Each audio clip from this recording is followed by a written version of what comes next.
اس لیے امام باقر علیہ السلام فرماتے ہیں کہ جب ہم مسند امامت پہ طاغوت بیٹھا دیکھتے ہیں ہمارا غم تازہ ہو جاتا ہے، اور یہ غم اہل بیت صدیوں سے قائم اور برقرار ہے، اور جب تک یہ مداوا نہیں ہوتا غم اہل بیت کا.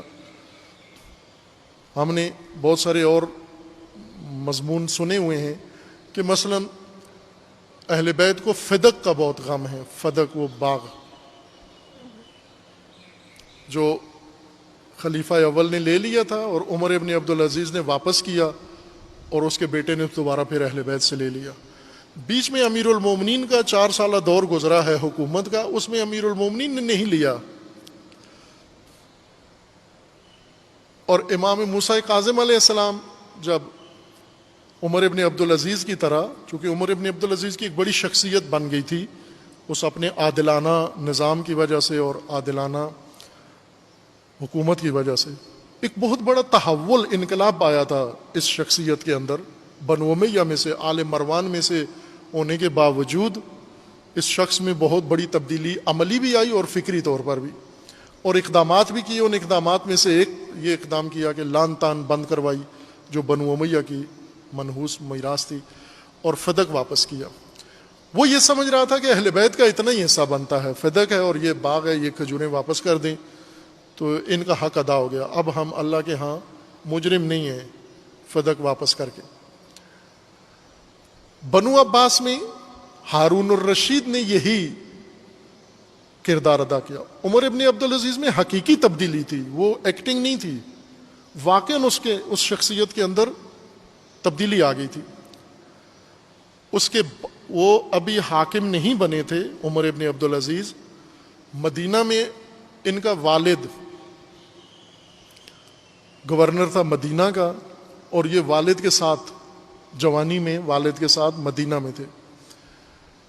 اور جس طرح بنو امیہ کا دستور تھا حکومتی، ایک نوٹیفیکیشن تھا کہ ہر ممبر پر لان تان کرنی ہے، اس کا والد مسجد النبی میں ممبر پہ بیٹھا. یہ خود عمر ابن عبدالعزیز نے نقل کیا کہ میں بھی اسی مجلس میں موجود تھا. میرا والد مجلس میں بیٹھا اور بڑا فصیح بلیغ سخنور تھا، سخنران تھا، مقرر تھا بہت بڑا. یہ بیٹھا اور اس نے خطبہ پڑھا، اور خطبے میں یہ ضروری ہوتا تھا لان تان کرنا. اور خطبے کے جب وہ بڑی فصاحت سے اور بڑے تمتراک سے خطبہ پڑھ رہا تھا، لیکن جب اس حصے پہ پہنچا امیر المومنین پر نعوذ باللہ لان تان پہ پہنچا تو زبان لڑکھڑا گئی اس کی، اس نامور سخنور کی زبان لڑکھڑا گئی. لڑکھڑاتی زبان سے بس اس نے وہ جملے ادا کیے. تو یہ عمر ابن عبدالعزیز کہتے ہیں کہ میں متوجہ ہو گیا کہ یہ میرا باپ تو ایسا نہیں ہے، اس کی زبان میں تو لکنت نہیں ہے، یہ تو بہت ہی چیرہ دست خطیب ہے، بہت ہی مسلط گفتگو کرنے والا ہے ممبروں کے اوپر، تو یہ کیوں لڑکھڑا گیا زبان اس کی. تو کہا کہ خطبہ ختم ہوا، جب گھر آ گیا والد تو میں نے والد سے پوچھا کہ یہ کیا ماجرا ہوا، آج کوئی مشکل پیش آئی آپ کو، کوئی جسمانی مشکل تھی، کیا مسئلہ ہوا کہ آپ اس حصے خطبے کے اس حصے پہ آ کے لڑکھڑا گئے. تو والد نے کہا کہ اس حصے پہ مجھ جیسا جو جانتا ہے حقیقت کو کوئی بھی ہو تو لڑکھڑا جائے گا، یہ کسی کے لیے بھی یہ باتیں کرنا آسان نہیں ہے، مگر یہ کہ بہت ہی شقی ہو، بہت ہی خبیث نطفہ رکھتا ہو، وہ کھل کے یہ بات کر سکتا ہے بغیر لڑکھڑائے، مجھ جیسے کے لیے مشکل ہے. تو کہا کہ کیا ہے، آپ کو کیا مشکل ہے.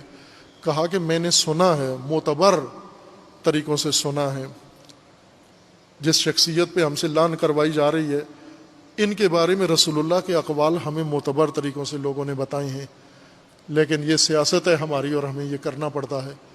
تو کہا اسی دن سے میرے ذہن میں باپ، یہ جوانی تھی عمر ابن عبدالعزیز کی، کہا اسی دن سے میرے ذہن میں شک آ گیا کہ یہ جو بنو امیہ کر رہے ہیں یہ 2 نمبری ہے، یہ درست بات نہیں ہے.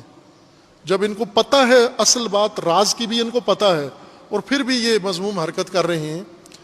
تو وہیں سے وہ کھوج میں رہتا تھا، لیکن جب حکومت ملی تو بالکل کایا پلٹ گئی.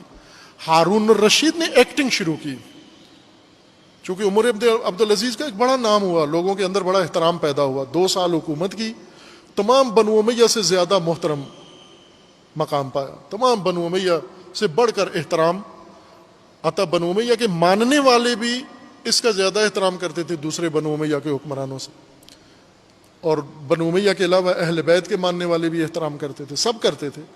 ہارون رشید کو یہ کردار لگا کہ میں بھی اس طرح ہیرو بنوں، اس نے بھی یہ اعلان کیا کہ جس کا لوٹا ہوا مال ہے، جیسے عمر ابن عبدالعزیز نے کہا لوٹا ہوا مال جس کا بھی ہے وہ آ کے لے جائے، اور لوگ آئے اور اس نے دیا۔ ہارون الرشید نے کہا کہ جس کا لوٹا ہوا مال ہے بنو امیہ نے لوٹا ہے، بنو عباس واپس کریں گے اس کو۔ لوگ روز آتے آ کر اپنے اموال لکھواتے اور وصول کرتے، یہ دربار لگا تھا۔ امام موسیٰ کاظم علیہ السلام موجود تھے، اس نے خود بلایا ہوا تھا امام کو اپنے پاس بغداد میں، اور امام علیہ السلام نے جب یہ دیکھا کہ سب کا لوٹا ہوا مال واپس کر رہے ہو تو امام نے کہا کہ سب کا مال لوٹا ہوا واپس کر رہے ہو، ہمارا کیوں نہیں کرتے؟ تو فوراً بول پڑا کہ مراد آپ کی فدق ہے؟ تو امام نے فرمایا کہ ہاں، امام افتم نے فرمایا ہاں ہماری مراد فدق ہے یہ۔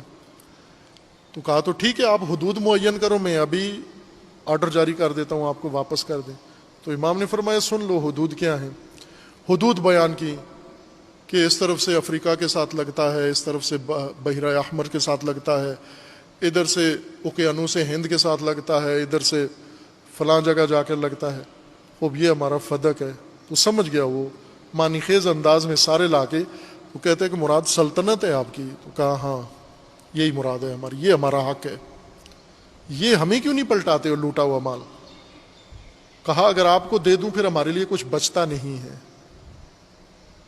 بس یوں نہیں ہے کہ فدق تشیع کا سارا مسئلہ کھجوروں کا باغ ہے، نہ عزیز من، امامت ہے، ولایت ہے، حکومت ہے، حاکمیت ہے، سلطنت ہے، یہ تشیع کا مدعا ہے۔ امام صادق اس کے دعوے دار تھے۔ اس میدان سے تشیع کو باہر دھکیلا گیا، امام واپس پلٹ کے آ کے دعوے دار بن گئے کہ یہ ہمارا حق ہے یہ۔ اور امام کی صراحتوں کے بعد آج پھر ہمیں دستبردار نظر آتے ہیں لوگ، آج پھر دستبردار ہیں اس کے۔ امامت کا تقاضا مسند ہے، مسند حکومت و حاکمیت۔ یہ وہ حق ہے جو شیعہ کو لوٹانا ہے اہل بیت کی طرف۔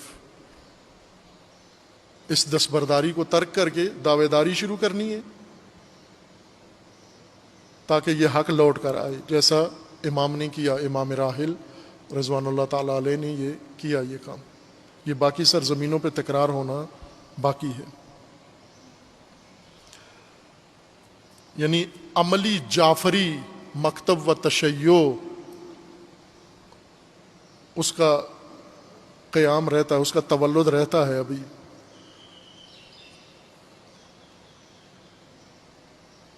پچھلے سال یا اس سے پچھلے سال عرض کیا تھا آپ کی خدمت میں کہ جعفری تشیع کے مقابلے میں جعلی تشیع وجود میں آیا ہے۔ اب جعلی تشیع اور ہے، جعفری تشیع اور ہے۔ جعلی تشیع کے اور مسائل ہیں، جعفری تشیع کے اور مسائل ہیں، اس کے مدعا اور ہیں۔